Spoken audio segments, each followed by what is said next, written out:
उत्तम नित्यं ध्यायन्ति योगिनः कामदं मोक्षदं चैव ओंकाराय नमो नमः। अज्ञानतिमिरान्धानां ज्ञानाञ्जनशलाकया नेत्रैरुन्मीलितं येन तस्मै श्रीगुरुवे नमः। नमो दुर्वाररागादिवैरिवारनिवारणे अरहते योगीनाथाय महावीराय तायने। प्रिय श्रोताजनों, 2 मिनट भक्ति के अमृत में डुबकी लगा लें।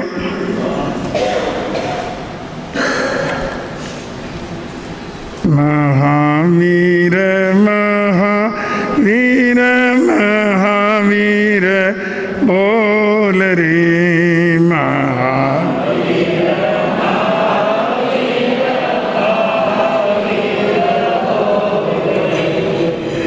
महावीर महावीर महावीर बोल रे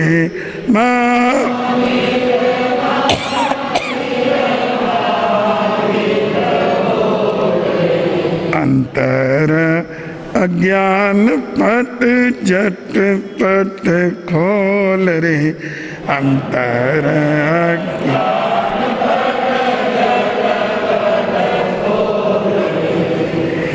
एक ही साधन सब रिद्धि सिद्धि साध रे एक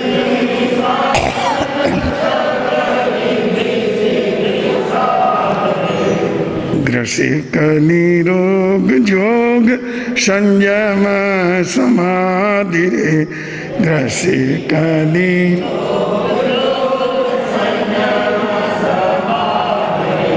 महावीर महावीर महावीर बोल रे महावीर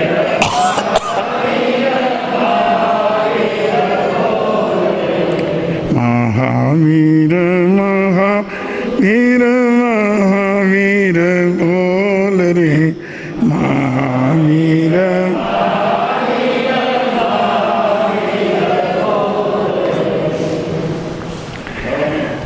बंधुओं, हम अधिकतर परमात्मा महावीर का स्मरण क्यों करते हैं? हम उनके गुणगान क्यों करते हैं? इसके कुछ कारण हैं। सबसे पहला कारण तो यह है कि दिन के धर्म शासन में हम अपनी साधनाएं कर रहे हैं, अपना धार्मिक जीवन जी रहे हैं।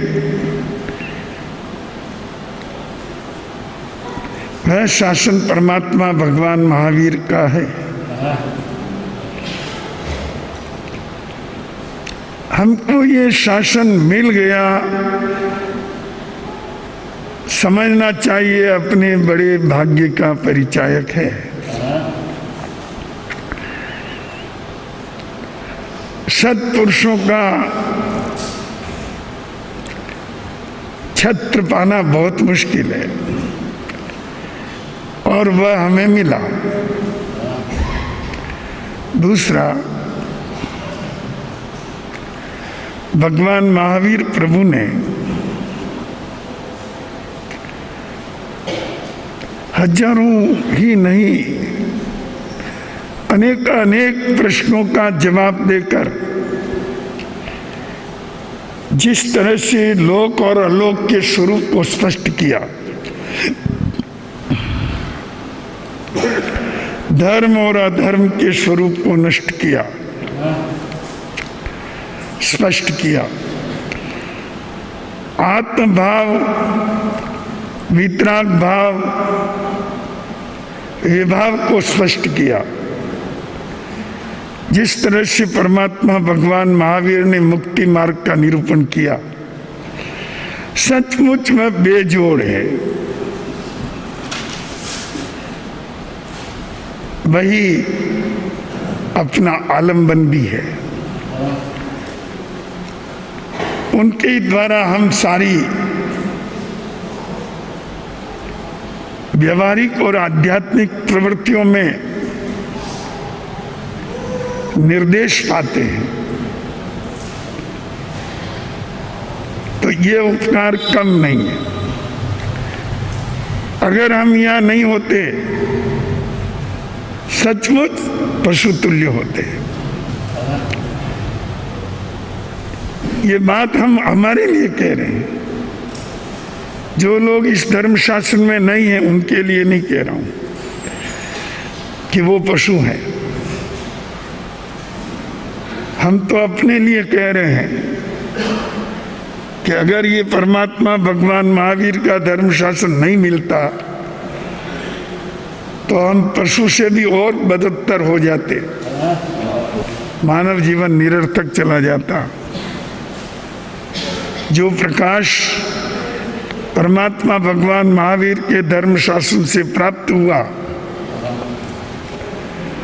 वह अनमोल है, और उस प्रकाश ने हमको आत्म स्वरूप का बोध दे दिया,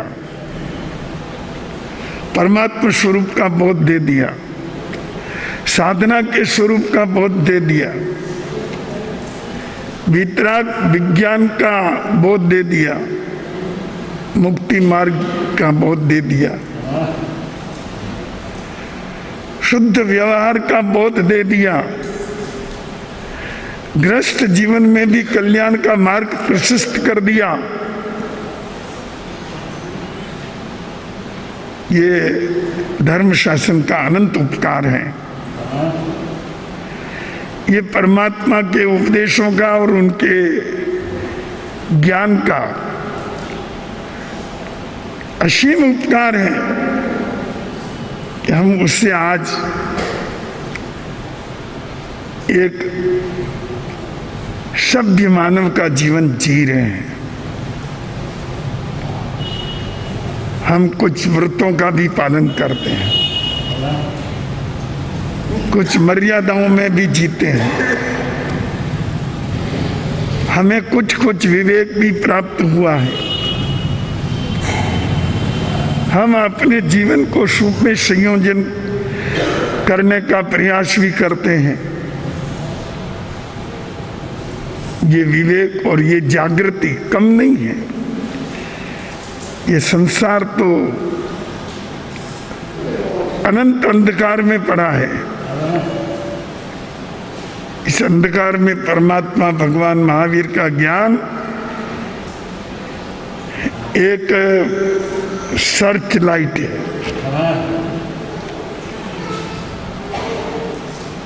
सर्च लाइट समुद्र में होती है,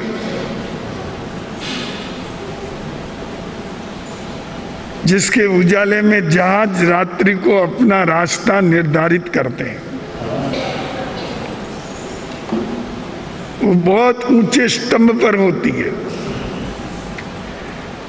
वह स्तंभ समुद्र में खड़ा किया जाता है।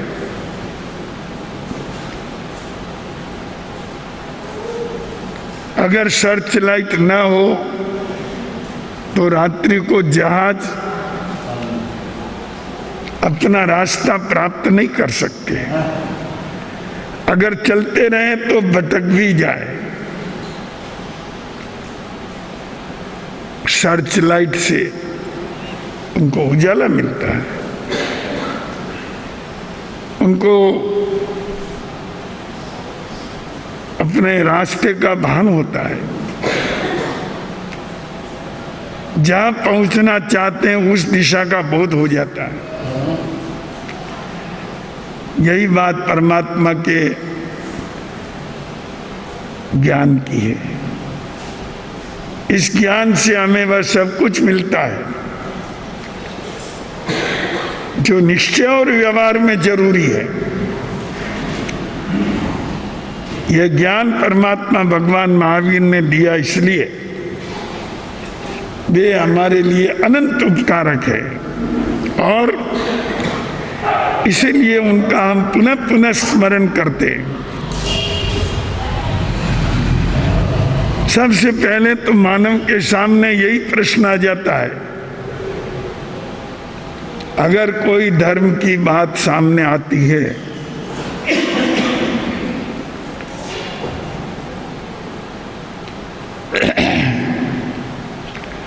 तो सबसे बड़ा प्रश्न तो ये खड़ा हो जाएगा कि धर्म का प्रारंभ कहां से करें।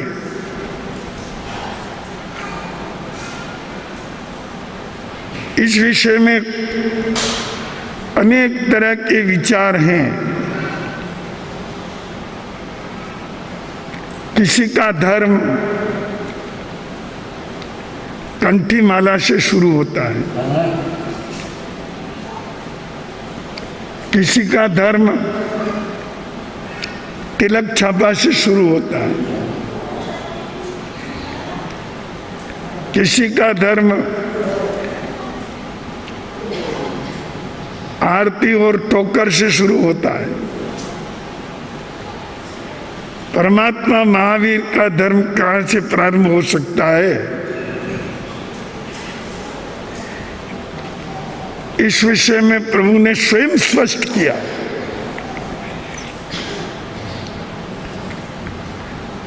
एक सूत्र दिया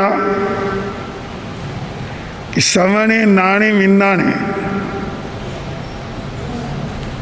पचक खाने ये संजय में मार्ग बता दिया, सारी उलझन मिटा दी। प्रभु ने कहा धर्म के मार्ग में प्रवेश होना चाहते हो तो सर्वप्रथम सुनो।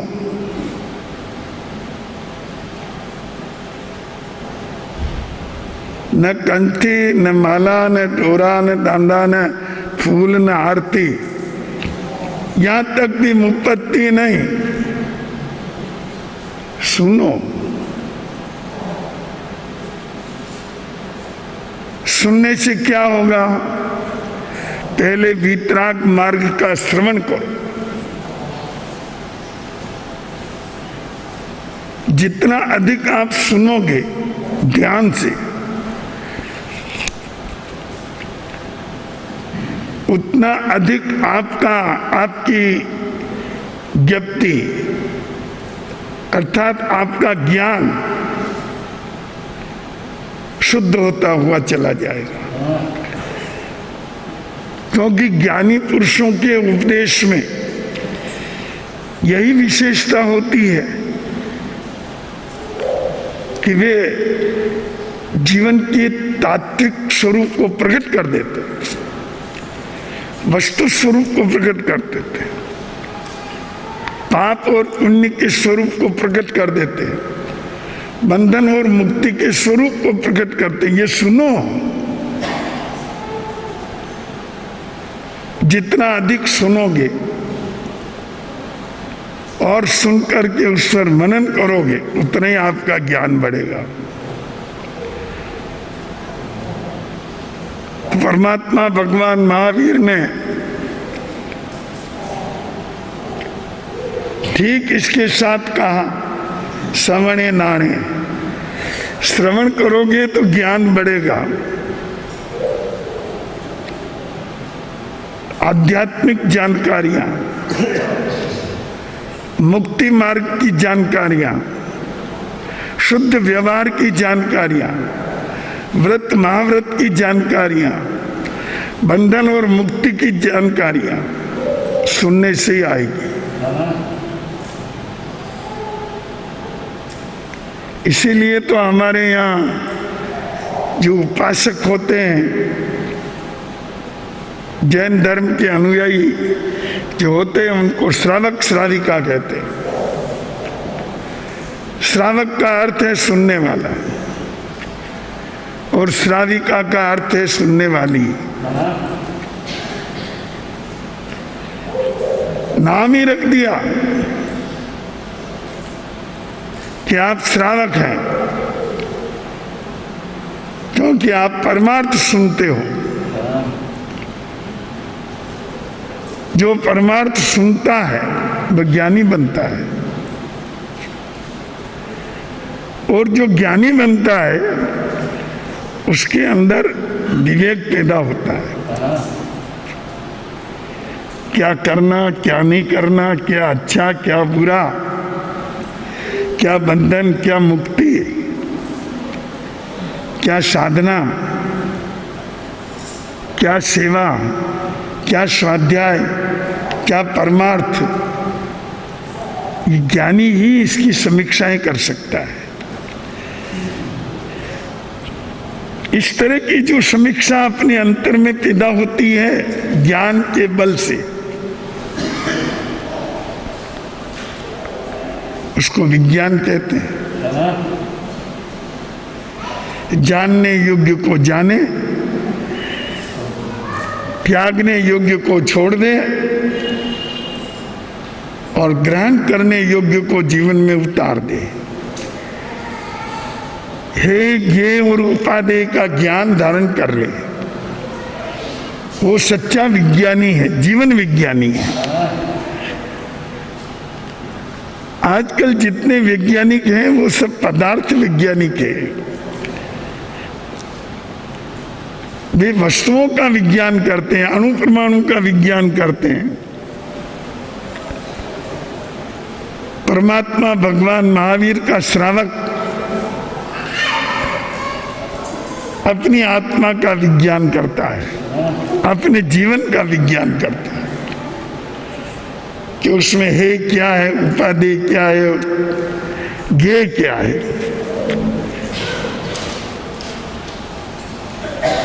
ये विज्ञान जिसके अंतर में काम करने लग गया, समझ लो उसने बहुत बड़ी सिद्धि प्राप्त कर ली।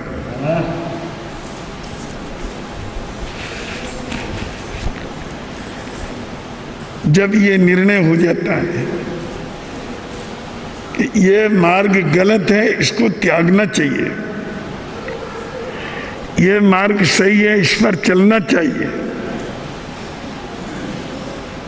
और ये कुछ ऐसी बातें जिनको केवल जान लें,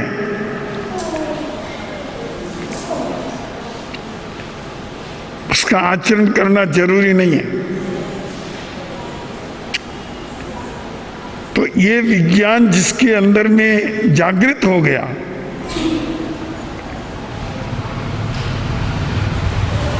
वो प्रत्याख्यान में आएगा, पचकान करेगा, हेय का पचकान करेगा, ज्ञेय को जानेगा और उपादेय को ग्रहण करेगा। संवर उपादेय है, इसको ग्रहण करेगा। आश्रव त्याज्य है उसका पचकान करेगा। और विश्व वस्तुओं का ज्ञान, अर्यंत सिद्ध का ज्ञान, लोक अलोक का ज्ञान, ये ज्ञेय है, इसको केवल जानेगा। ज्ञेय हम कितना जान पाते हैं, इस उलझन में न पड़े।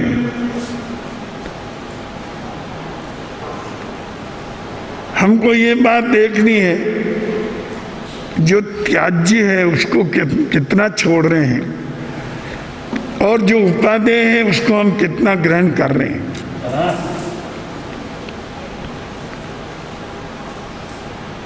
हमारे प्रत्याख्यान किस दृष्टि से है, हम पचकान लेते हैं, यह नहीं करना, वो नहीं करना, वो नहीं करना, आदि आदि। उसके पीछे क्या लॉजिक है,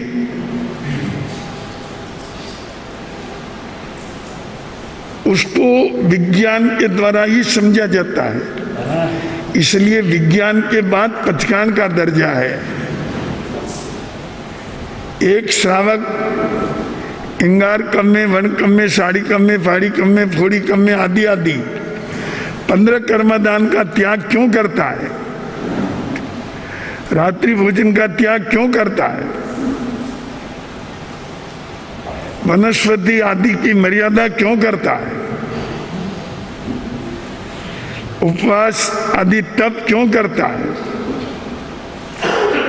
इसके पीछे क्या लॉजिक है,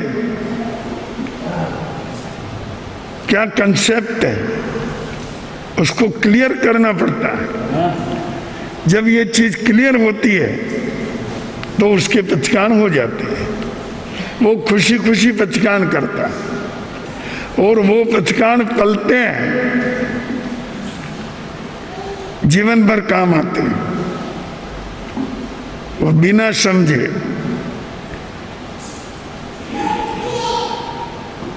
त्याग के स्वरूप को नहीं समझा और त्याग कर दिया, वह त्याग ज्यादा सार्थक नहीं हो सकता। बहुत पुरानी घटना आपने सुनी होगी कि सास ने व्याख्यान में बैंगन खाने का त्याग कर दिया।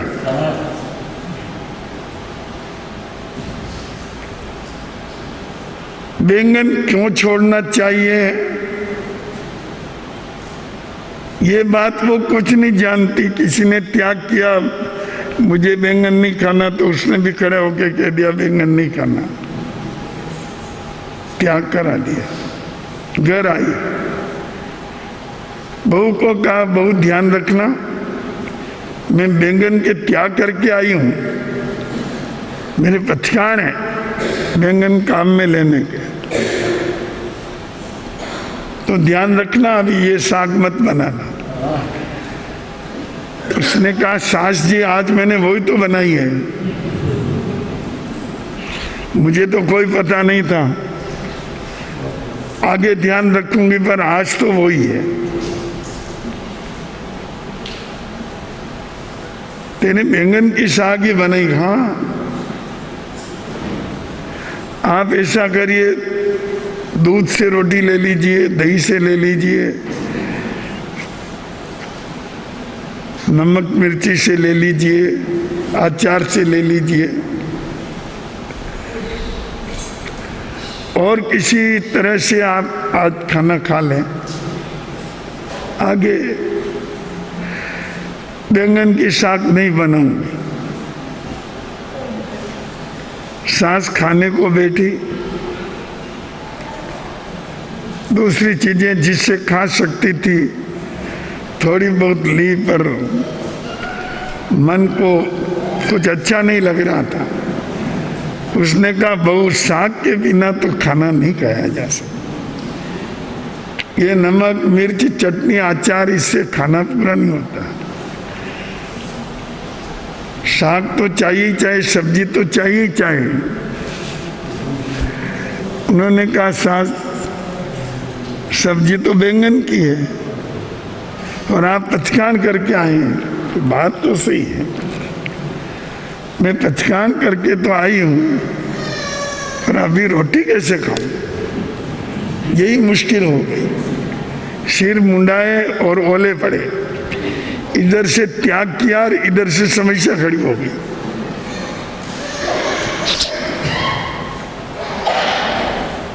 ऐसा कर तू बैंगन की साग यहाँ ला, केवल उसका थोड़ा थोड़ा जोड़ रसा रख दे।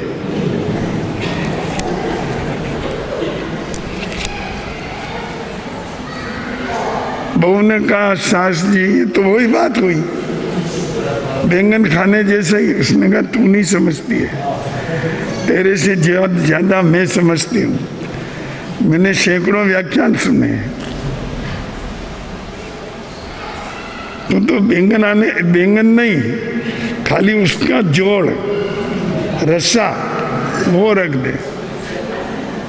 उसने कहा सास जी मैं तो समझती हूँ इसमें सौगंध टूट रहे हैं, कि नहीं नहीं मैं कोई बैंगन थोड़ी ले रही,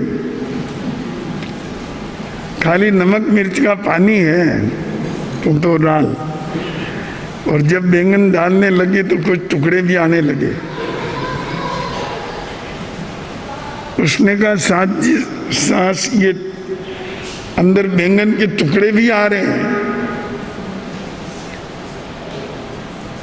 तो सास बोली कि कोई भी वर होता है ना, निमंत्रण वर को देते हैं भोजन के लिए जब उसकी शादी होती है उसके पहले।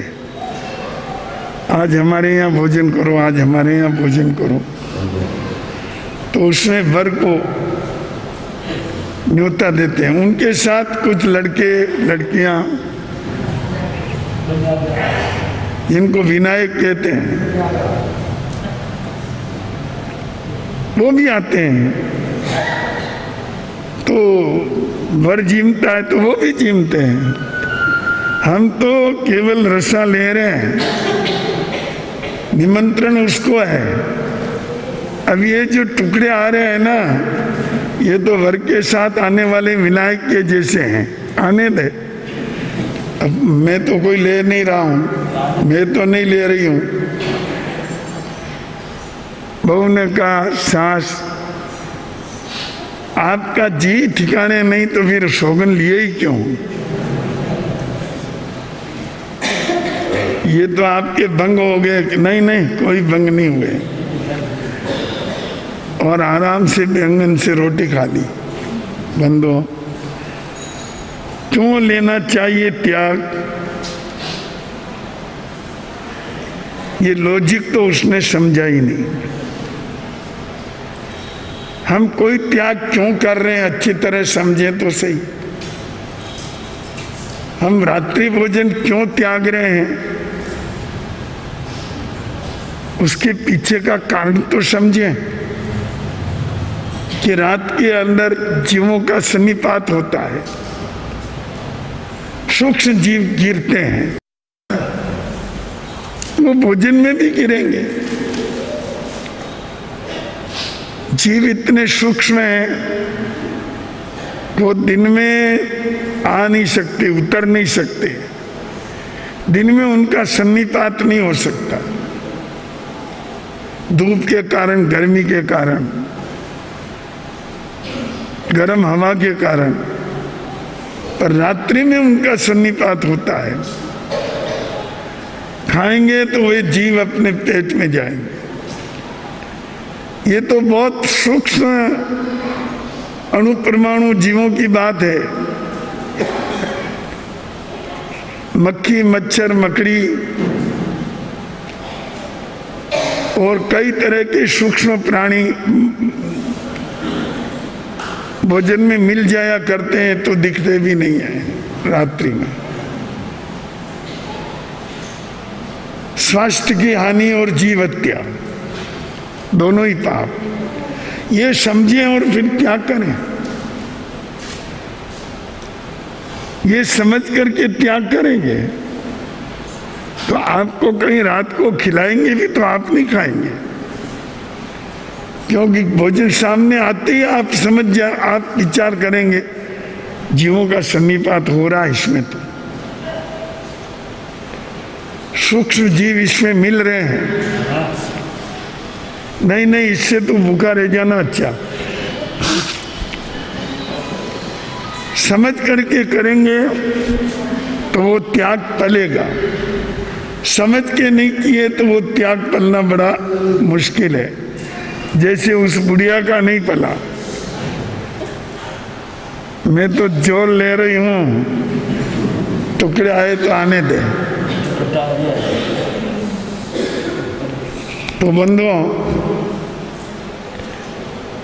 सही तरह से नहीं समझने पर प्रत्याख्यान भी दुष्प्रत्याख्यान हो जाते हैं।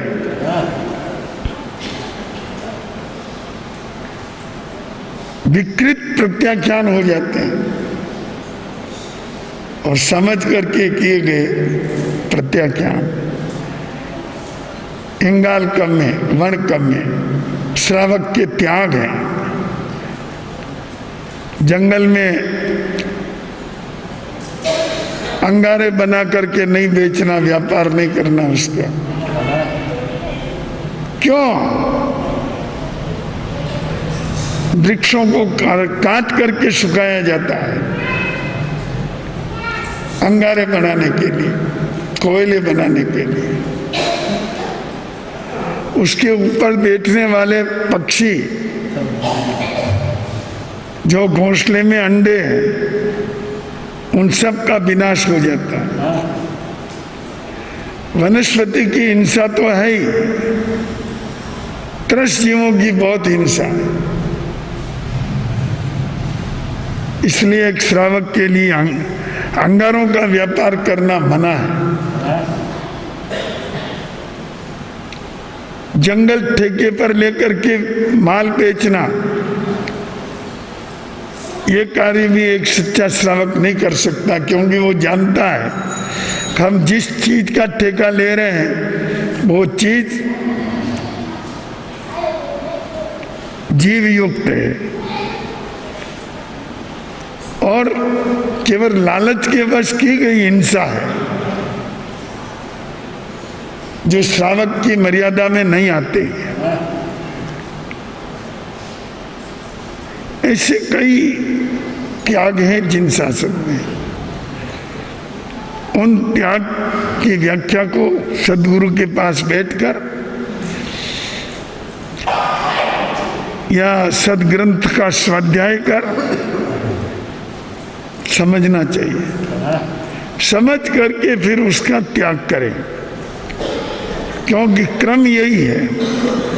परमात्मा ने क्रम यही दिया है। सवणे नाणे विन्नाणे पचक्खाणे ये संयम है। प्रत्याख्यान ज्ञान के बाद है, पहले नहीं है। विज्ञान के बाद है, ज्ञान के बाद भी विज्ञान है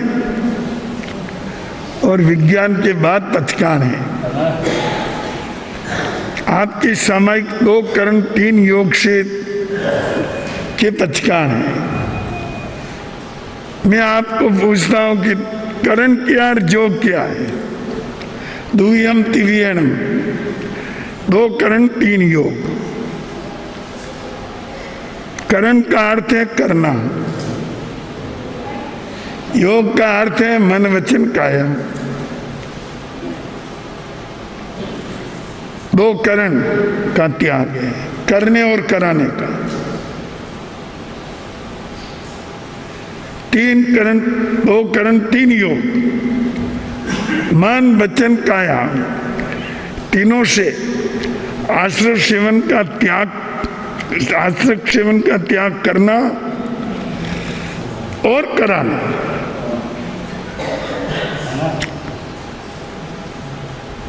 आश्रम का सेवन न स्वयं करना न दूसरों से कराना।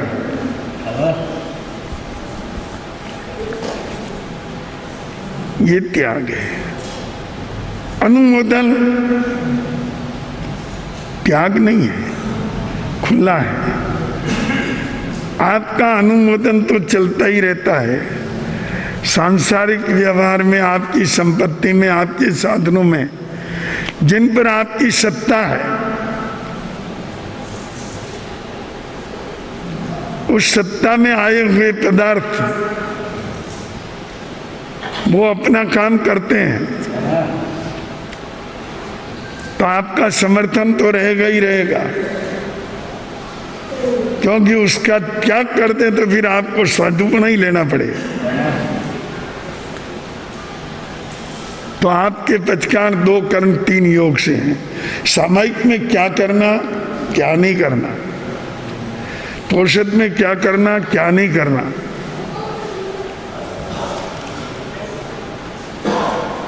ये अच्छी तरह से समझ लेना चाहिए। जितने भी प्रत्याख्यान हैं उन सब के पीछे कोई गहरा अर्थ है, और वो गहरा अर्थ न केवल आपके स्वास्थ्य को ठीक रखता है, बल्कि आपकी आध्यात्मिकता को भी बढ़ाता है और उसको भी ऊंचा उठाता है। इसलिए हमारे यहाँ कल बहनों में और भाइयों में दयाव्रत था, सामूहिक दयाव्रत। सामूहिक दयाव्रत 1 करण 1 योग से होता है। न करना, न कराना, न अनुमोदन करना। 3 करण है, उसमें करना नहीं, एक करण हो गया, मन वचन काया से। अपने मन से करना नहीं, कराना नहीं, करते हुए का अनुमोदन करना नहीं। ये करना नहीं, बस इतना ही त्याग है। इसीलिए तो दया व्रत लेने वाले के लिए अन्य खुले श्रावक श्राविका आहार पानी तैयार करते हैं, तो दया वाले का व्रत टूटता नहीं है, क्योंकि उनकी मर्यादा ही इतनी है, न करना। अपने मुंह से करना नहीं, अपने मन से करना नहीं, वाणी से करना नहीं, काया से करना नहीं, बस। एक करण 3 योग। कराना भी खुला है, पर हमारे यहाँ कराते भी नहीं है, और अनुमोदन तो खुला ही है। तो ऐसे प्रत्येक प्रत्याख्यान के पीछे अलग अलग रहस्य भरे हुए हैं। कौन सा प्रत्याख्यान कितने करण कितने योग से हैं, इसको अच्छी तरह से समझना, समझ करके फिर वो आप साधना करें, वह साधना व्यवस्थित होगी, निर्दोष होगी। आप सामायिक करते हैं तो आसन आपकी मर्यादा है, इससे बाहर आपको जाना नहीं। ये ड्रेस, ये सामायिक की व्यवहारिक मर्यादा है, उसको धारण करके आराधना कर सकते हैं।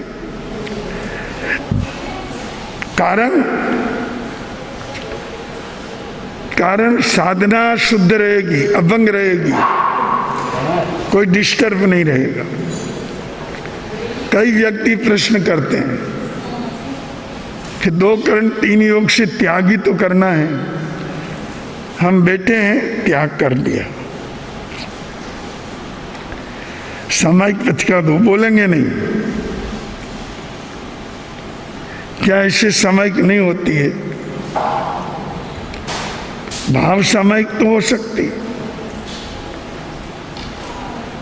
भाव के साथ द्रव्य जुड़ा हुआ है,